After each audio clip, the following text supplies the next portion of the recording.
You've seen the sieges, the arrows, the ladders, the burning gates. But what happened after the shouting stopped? When the victors breached the walls and the defenders lay broken? This is the part history rarely shows. The plundering, the betrayal, the brutal justice, and the eerie quiet that followed. For the conquerors, it wasn't always a celebration, and for the conquered, it was often a descent into hell. Today, we're going beyond the siege towers to uncover what really happened after a castle fell. The final breach of a medieval castle wasn't a single moment. It was a violent unraveling, one that signaled the collapse not just of walls, but of morale, leadership, and order. When a gate fell shattered by a battering ram, or opened by traitors from within it, marked the end of the defender's advantage.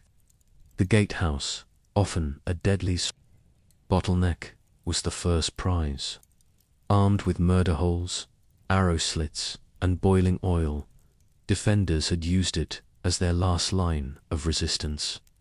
But once overrun, it became a deadly trap for the very men who once defended it. Conquering forces knew that speed was everything in the breach. Delay meant counterattack or reinforcement, so they flooded through, wave after wave, targeting the inner courtyard where the last remnants of resistance gathered. Here, the fight often devolved into brutal hand-to-hand combat. No more formations, no more tactics, just blades, blood, and the last stand of a doomed garrison. Sometimes, surrender was offered, not out of mercy, but calculation. If a castle was of strategic value, the attacker might prefer its preservation over its destruction. In such cases, noble defenders could negotiate honorable terms, ransom, exile, or even future service under the new regime. These were not acts of kindness, but tools of diplomacy. But more often, the terms were simple: no quarter, castles that resisted too long or insulted the besiegers with defiance could expect brutal consequences. After the siege of Béziers in 1209, Crusader forces stormed the city and killed nearly every inhabitant, civilians and soldiers alike. "Kill them all," the papal legate was said to have declared, "God will know his own." Once the defenders were slain or disarmed, the psychological dynamic shifted. Victory bred chaos. The attackers no longer fought to survive, they fought to claim. Soldiers looted, hunted for valuables, and asserted control. Any surviving defenders were disarmed, bound, or killed on the spot. The code of war ended, and the occupation began. In that moment, a castle became something else entirely. From a military stronghold to a trophy, from a place of defense to a base of power.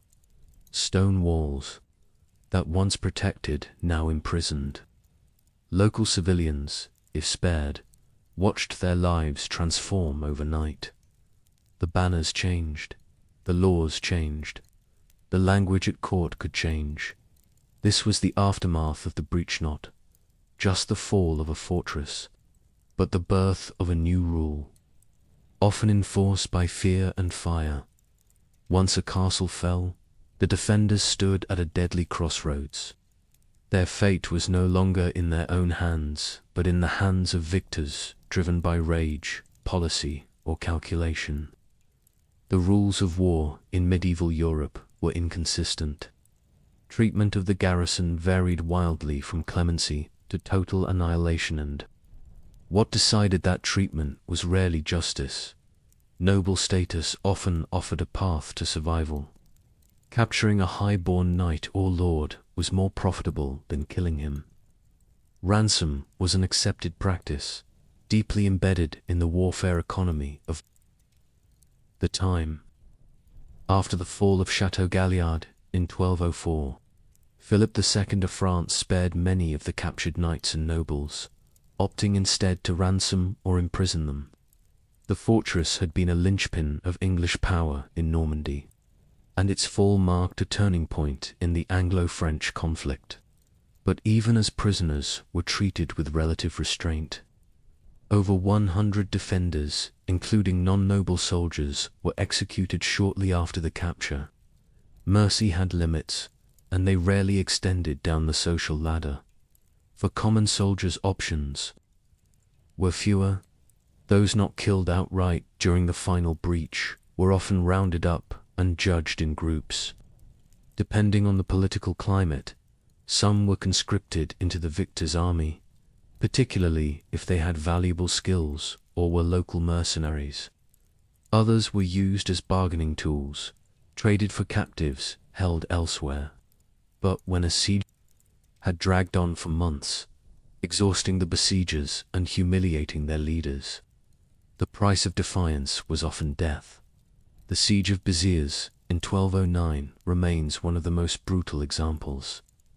During the Albigensian Crusade, Pope Innocent III's forces descended upon the city to purge Cathar heresy.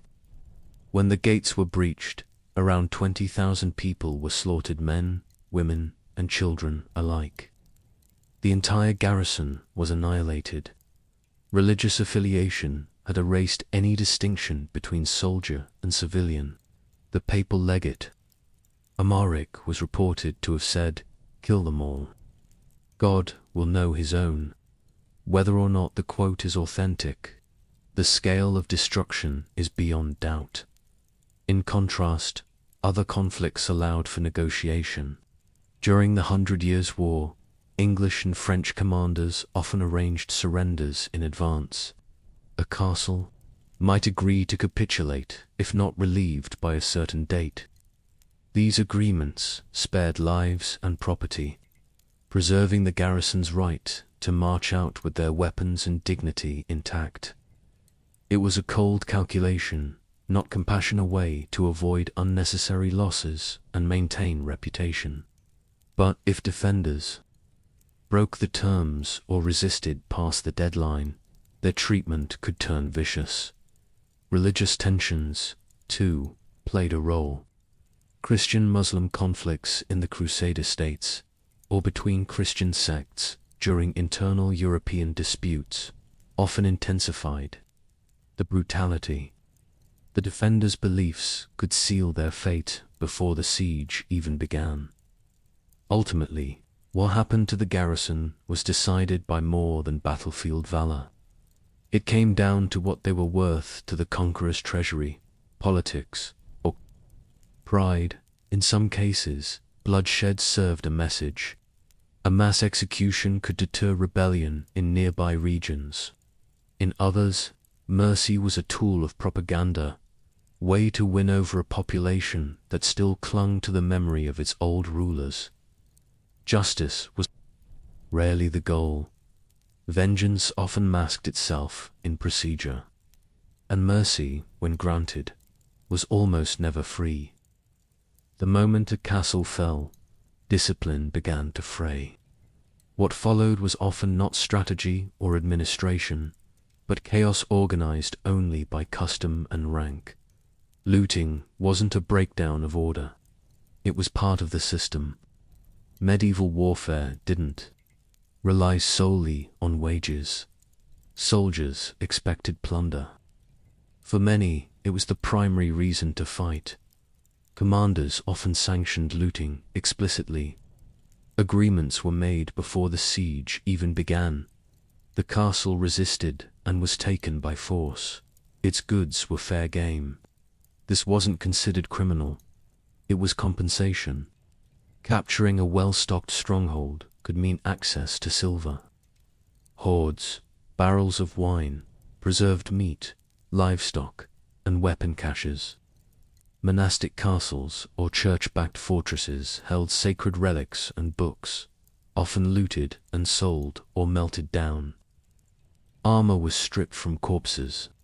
Furniture, tapestries, even nails were ripped from beams. After the siege of Constantinople in 1204, Crusaders ransacked the greatest Christian city in the world.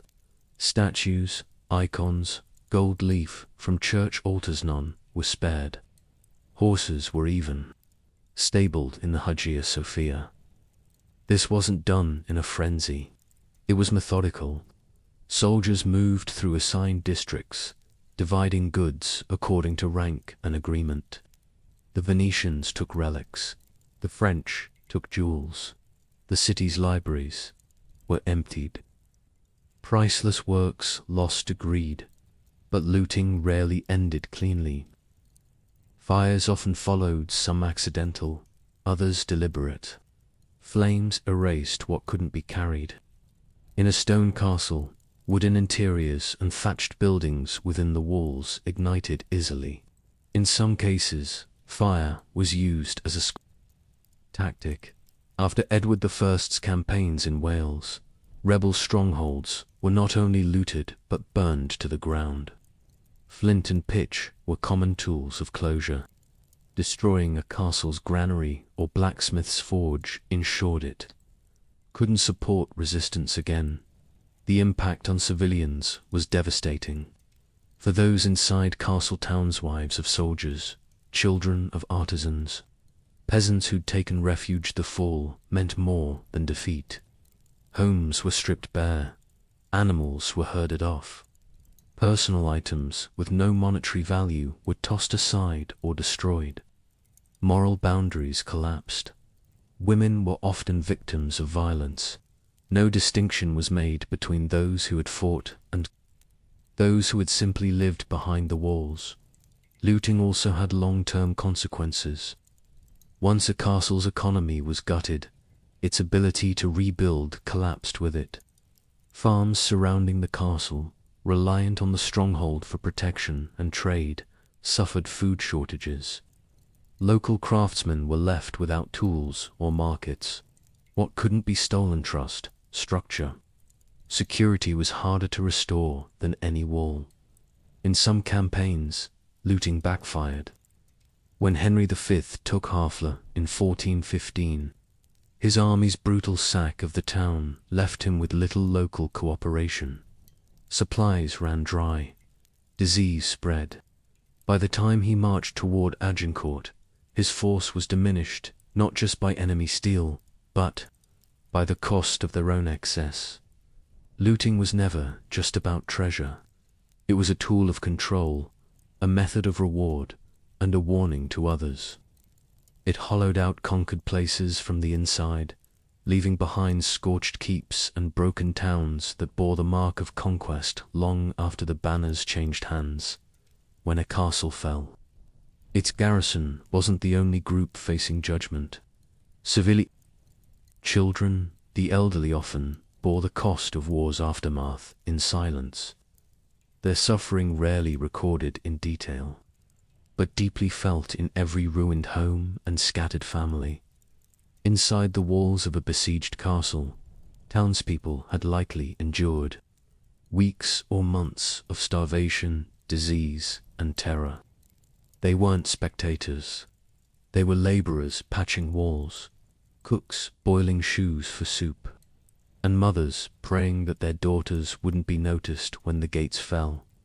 After the breach, the fate of these non-combatants varied wildly, shaped by the identity of the victors and the customs of war in that region. Some were treated as spoils, others as prisoners. Rape was common, not as a failure of discipline, but as an accepted consequence of victory. Enslavement was legal in many parts of medieval Europe and the Islamic world, and captured civilians could be taken as domestic laborers, sold in slave markets, or exchanged for ransom in Christian Europe. Noble women and merchant families might secure their safety through bribes or written protections if they acted quickly. The laws of ransom extended beyond knights. A wealthy baker or innkeeper might be worth more alive. But the poor peasants, beggars, servants held little leverage. Their lives were dictated by impulse. In some cases, conquerors imposed forced marriages to integrate newly seized territories. A captured woman might be assigned to a soldier as part of the reward for service, especially in frontier regions where settlers were needed to hold new ground. Cultural and religious divides worsened the brutality. During the Reconquista in Spain, Christian forces that captured Muslim fortresses routinely expelled, enslaved, or executed Muslim civilians. After the fall of Malaga in 1487, thousands of Muslim residents were sold into slavery. When Muslim armies retaliated during earlier centuries, Christian captives were often sent across the Mediterranean, forced into labor in North African ports or Ottoman estates. Not all stories ended in blood or chains. After the fall of Rochester Castle in 1215, during the First Barons' War, King John ordered the rebels executed but spared many townspeople. Similarly, after the siege of Limoges in 1370, the English under Edward the Black Prince massacred a large portion of the city's population, but spared clergy and those who had sought sanctuary in churches. Even in slaughter, exemptions were made. Survival often came down to proximity, status, and luck. If a civilian lived near a church, or if their family could prove loyalty to the conqueror, they might be spared. In many towns, religious buildings offered brief refuge, but protection was not guaranteed. At Béziers in 1209, civilians fled to the Church of St. Mary Magdalene, believing it was sacred ground. The building was set ablaze with hundreds still inside. Castle towns were more than military installations, they were homes. But in Conquest, that distinction dissolved. Civilians became part of the battlefield, and their fate became a message to others. Resist, and this is what awaits. The destruction of a town's population wasn't just violence, it was strategy. It broke the will of nearby regions, silenced opposition, and cleared the way for new rulers to claim uncontested power. Once the fighting stopped and the castle lay quiet, the conqueror's next move was not a feast, it was paperwork, symbolism, and raw politics. Control wasn't just about holding the walls, it was about making it official. A stronghold, taken by force, still had to be claimed in the eyes of law, custom, and the watching world. The first act was almost always visual. Banners were raised, the flag of the defeated was ripped down or burned. The new lord's emblem, often stitched with urgency the night before, was planted atop the highest tower. In some cases, the coat of arms over the gate was chiseled away and replaced. These weren't just decorative gestures, they were declarations. To any traveler, peasant, or enemy scout, the castle now belonged to someone else. In the 12th century, after King Stephen's forces seized Ludlow Castle during the Civil War known as the Anarchy, his supporters quickly renamed keyholes and issued decrees from within the castle walls. The act of naming or renaming turned conquest into governance. Sometimes entire towns were rebranded after a change in power. A Norman baron might Latinize a Saxon name or dedicate it to a saint, reshaping local identity with ink and stone. But beyond symbolism came administration. The victor needed legitimacy and fast. That often meant invoking royal charters, sending envoys to bishops, or securing endorsements from regional lords. In England, castles taken during civil strife were sometimes retroactively granted by the king to their new holders, cementing the change in law. In other cases, the conqueror was the king, making the act one of royal declaration, securing loyalty. From the locals was another matter. Tax obligations shifted immediately, so did protection payments and market rights. To ensure cooperation, new rulers would sometimes issue public pardons or hold religious ceremonies to signal a return to divine order. Marriages were arranged with local noble families, to seal alliances. In Normandy, after William the Conqueror's men took key fortresses in 1066 to 1067, many of the surviving local elites were folded into the new hierarchy rather than replaced, creating a fusion of old and new authority. But even after these measures, ownership wasn't always settled. Castles could spark inheritance disputes, especially when rival claimants had been promised the same land. After the death of Richard the Lionheart in 1199, Château de Chinon became a focal point in the succession war between John and Arthur of Brittany. Both sides claimed rightful ownership, and the castle's possession changed multiple times before the dust settled. A captured castle wasn't just stone and timber, it was a political instrument, a signal of dominance, a center of governance, and a bargaining chip in broader conflicts. Winning it was only half the battle. Holding it meant convincing everyone else that the battle was already over. After the conquest, the victors faced a decision with long-term consequences: restore the fortress or erase it. Some castles, valuable for their location and infrastructure, were repaired and converted into symbols of new power. Others were deliberately ruined, not out of neglect, but as a strategic act of control. This practice, known as slighting, became common in medieval England, particularly after internal conflicts. Slighting wasn't random destruction, it was targeted.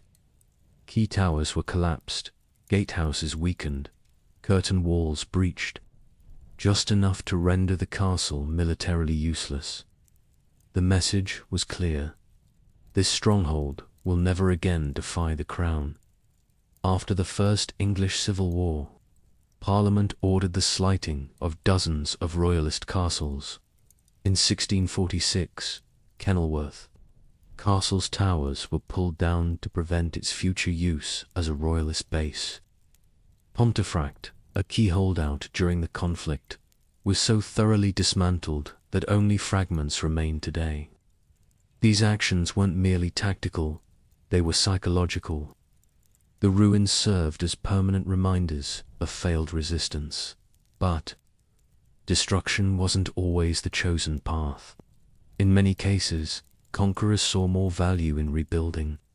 A seized castle could become a regional capital, a military post, or a residence. After William the Conqueror's victory at Hastings in 1066, he didn't demolish existing Anglo-Saxon fortifications, he expanded on them. Castles like Warwick and York were developed into administrative centers, reinforced with stone, and populated with Norman officials.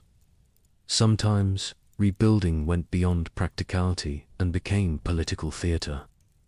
Erecting a new tower on the ruins of an old keep wasn't just construction, it was an act of historical overwrite.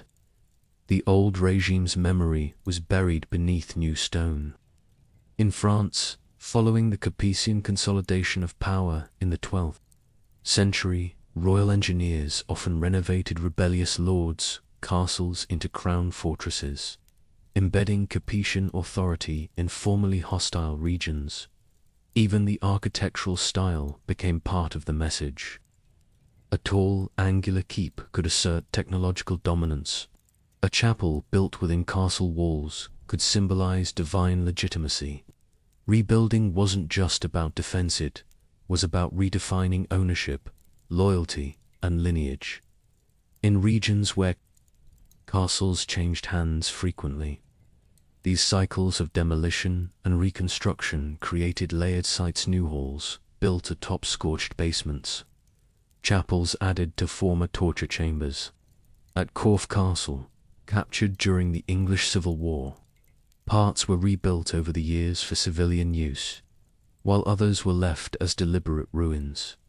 Whether a castle was razed or revived depended on its strategic value, the cost of rebuilding, and the intentions of its new owners. In either case, the treatment of the site revealed more than military priorities.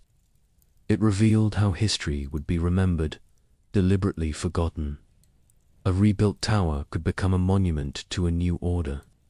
A shattered gatehouse could stand as a warning carved into the landscape. Either way, the stones would speak long. After the victors rode away, conquest didn't guarantee peace. A fallen castle didn't silence its past. Long after the banners changed and the stone walls were patched, danger lingered in the courtyards and corridors. In many cases, the most immediate threat to new rulers wasn't a rival army, but the loyalists who never left. Resistance often began quietly. Trusted servants who had served the old lord remained behind, now answering to new masters. Some cooperated, others waited. In Wales, following Edward I's conquest in the late 13th century, English garrisons faced persistent unrest. Fortresses like Carnarvon and Conwy, though imposing, sat atop hostile ground. Welsh rebels exploited their familiarity with the terrain, staging raids, smuggling arms, and even infiltrating supply chains. Secret tunnels were more than legend.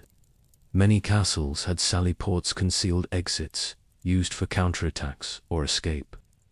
These passageways, often overlooked or assumed collapsed, became lifelines for resistance. At Harlech Castle, during the Wars of the Roses, Lancastrian forces under David ap Ewan held out for years, using hidden routes to maintain contact with sympathizers. The siege, which lasted from 1461 to 1468, inspired the song Men of Harlech, now a Welsh patriotic anthem. Weapons weren't always smuggled through battlements. In areas where civilian populations remained, locals often hid blades, food, and messages in carts, barrels, or even clothing. Women and children played crucial roles, moving between villages and castle walls without suspicion. In France, during the 100 Years' War, such underground networks kept English-held castles in constant unease. Governors lived with the fear that every servant might be a spy, every visitor a scout. Resistance also took the form of targeted revenge. Revenge killings, carefully planned assassinations of occupying officials destabilized command structures. In 1306, after the English executed John Comyn and seized control of Scottish castles, local resistance intensified. Robert the Bruce's supporters launched strikes across the countryside, burning outposts and killing garrison leaders. Reprisals followed, often indiscriminate, fueling a cycle of violence that turned strongholds into fortresses of paranoia. Some castles were retaken by force. Stirling Castle in Scotland changed hands multiple times during the First War of Scottish Independence. In 1297, William Wallace and Andrew Moray forced the English garrison to surrender after the Battle of Stirling Bridge. Years later, Edward I recaptured it. The back and forth continued, with each side fearing the other's return. Other uprisings failed. After the Norman conquest of England, resistance continued for years. In 1069, English rebels captured York Castle and killed hundreds of Norman troops. William the Conqueror responded with the harrying of the north, laying waste to entire regions. Villages were burned, crops destroyed, and tens of thousands died. The brutality broke the back of organized rebellion, but the scars remained for generations. The fear inside newly occupied castles was constant. Garrison commanders rotated frequently to prevent complacency or corruption. Walls were reinforced, guards doubled. Chapels were built, not just for worship, but to sanctify rule and mask anxiety. In the great halls of these castles, feasts were held under candlelight while watchmen stood on alert, listening for whispers in the dark. Victory on the battlefield didn't erase loyalty in the shadows. It only pushed it underground where it waited, sometimes for weeks, sometimes for decades. After the smoke cleared and the gates were secured, the violence gave way to an equally transformative phase: administration. A captured castle wasn't left to stand as a hollow shell. It was quickly absorbed into the machinery of governance. Soldiers became stewards. War turned into paperwork. The first task was taxation. New rulers needed revenue, and fast.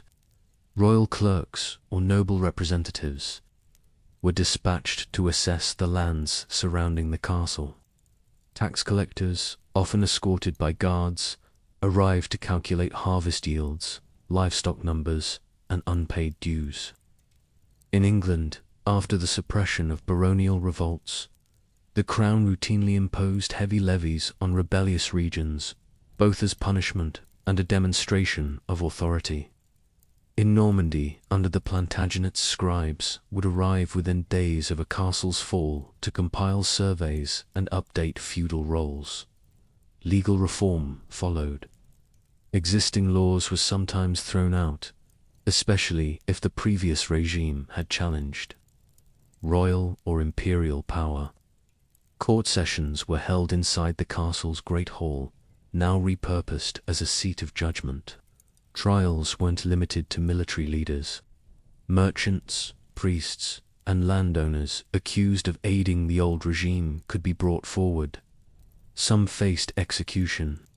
Others lost land, status, or freedom. The point wasn't just justice, it was deterrence. At the heart of the process was land redistribution. Confiscated estates were granted to loyal allies of the conqueror, either as reward or to ensure long-term control. Following the Norman conquest in 1066, William the Conqueror systematically replaced Anglo-Saxon landholders with Norman barons. Castles like Lincoln and York became administrative hubs, each surrounded by estates managed by newcomers who answered directly to the crown. This system reshaped the political geography of England within a generation. Bureaucracy extended beyond land and law. In many cases, castles were converted into regional command centers. A constable or castellan was appointed, often with a mandate, to maintain order, collect taxes, and oversee repairs. Garrisons were downsized into permanent watch forces. Supply routes were mapped. Local labor was conscripted for construction or maintenance. The castle became more than a fortress, became an office, courthouse, prison, and warehouse all in one. Records were kept meticulously. Charters were issued. Tolls were enforced at gates and bridges. Scrolls listing tenants, tithes, and oaths of loyalty were stored in the castle's chapel or treasury.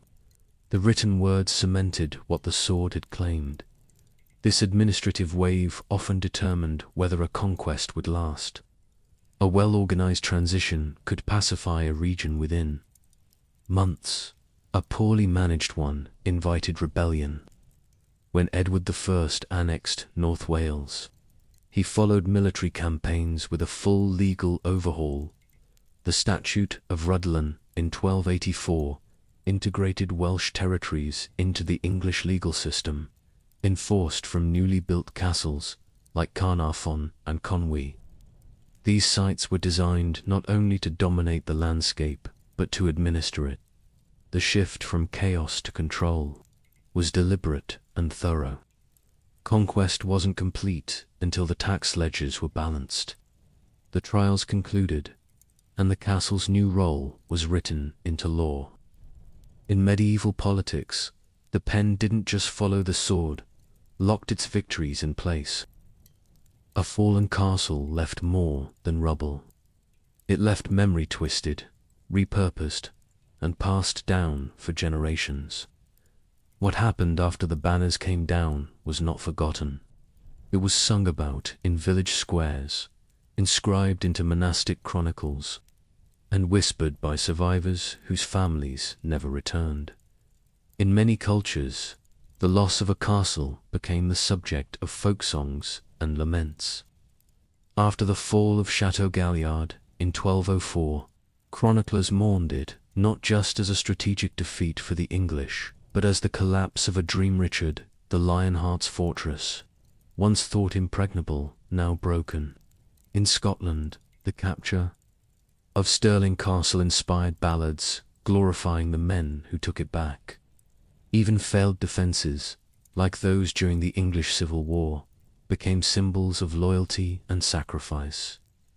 The ruins themselves became markers, just of defeat, but of identity. Victors wasted no time in shaping the story. Chronicles sponsored by the Crown portrayed conquered castles as nests of treason or heresy. The destruction of Montsegur in 1244, at the end of the Albigensian Crusade, was framed by Catholic scribes as divine justice against the Cathars. Survivors and sympathizers, however, remembered it as a massacre. Over 200 burned alive after refusing to renounce their beliefs. The same stones told different stories depending on who survived to write them. Propaganda flowed in both directions. Conquerors used the memory of victory to justify further campaigns. Banners were embroidered with scenes of conquest. New coins featured symbols of fallen strongholds. Monasteries composed chronicles glorifying their patrons' triumphs, often exaggerating the defiance of the enemy to make the victory appear even greater. Defeated lords, or their descendants, used memory differently. They crafted genealogies and tales that portrayed the fall not as failure, but as betrayal, injustice, or martyrdom. In the Holy Roman Empire, families displaced by castle seizures often commissioned family chronicles lamenting the lost estate, blaming foreign invaders or scheming cousins. These narratives helped fuel future claims, rebellions, and civil wars. The long-term effects stretched far beyond symbolism. The fall of a major castle often shattered regional stability. With old leadership removed and new rulers installed, trade networks were disrupted, local economies collapsed, and rival claimants emerged. After Edward I captured Welsh castles in the late 13th century, the imposition of English administration and garrisons sparked years of unrest, culminating in the revolt of Madig ap Llywelyn in 1294. Stability required more than fortifications. It demanded legitimacy, trust, and time. Economically, some regions never recovered. Once thriving towns dependent on a castle's protection and trade collapsed into poverty. In contrast, other areas prospered under new leadership, especially when conquerors invested in infrastructure, reopened markets, and secured trade routes.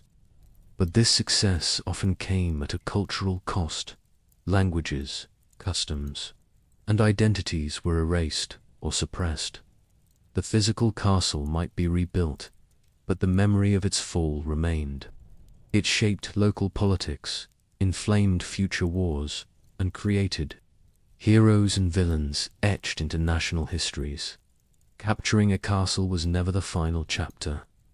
It was the beginning of a new era, one often shaped more by rumor, narrative, and consequence than by walls and weapons. In medieval warfare, the sword seized territory, but it was the story told afterward that held it.